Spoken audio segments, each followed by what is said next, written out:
وادی سوات کے سیاحتی مقامات مالم جبہ اور کالام میں برف باری سے وادی کے حسن کو چار چاند لگ گئے ہیں۔ برف باری سے لطف اٹھانے کے لیے سیاح سوات پہنچنا شروع ہو گئے ہیں اور قدرتی نظاروں کے ساتھ ساتھ برف باری سے بھی محسوس ہو رہے ہیں۔ مزید بتا رہے ہیں سید انور شاہ۔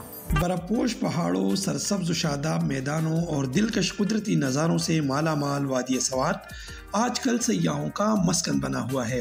برف باری دیکھنے کے لیے سیاحوں کی بڑی تعداد سیاحتی مقامات کا رخ کر رہی ہے اور خوب انجوائے کریں۔ یہاں پر بہت اچھا موسم ہے اور برف باری ہوئی ہے یہاں پر بہت ساری، اور دوسری بات ہے کہ یہاں سے بہت ساری جگہوں سے جو ہے نا کراچی سے، لاہور سے، پنڈی سے یا لوگ آئے ہوئے ہیں گھومنے کے لیے۔ برفانی پہاڑوں، بہتے جھرنوں اور سرسبز و شاداب میدانوں کے سنگم پر واقع سیاحتی مقامات سیاحوں کو اپنی طرف کھینچ لاتے ہیں۔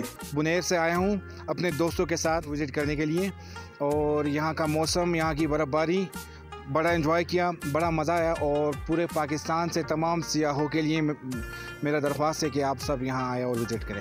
وادی سوات کا شمار دنیا کے حسین ترین سیاحتی مقامات میں کیا جاتا ہے۔ مالم جبہ، کالام، بحرین، مہوڈنڈ اور گبین جبہ سیاحوں کی پسندیدہ سیاحتی مقامات ہے۔ سوات کی خوبصورت اور دلکش مناظر کو دیکھنے کے لیے آج مقامی سیاحوں کے علاوہ غیر مقامی سیاحوں کی بڑی تعداد سوات کے تفریحی مقامات کا رخ کر رہی ہے۔ سید انور شاہ، بول نیوز، مالم جبہ، سوات۔ سبسکرائب کریں اور بیل دبائیں تاکہ کوئی خبر رہ نہ جائے۔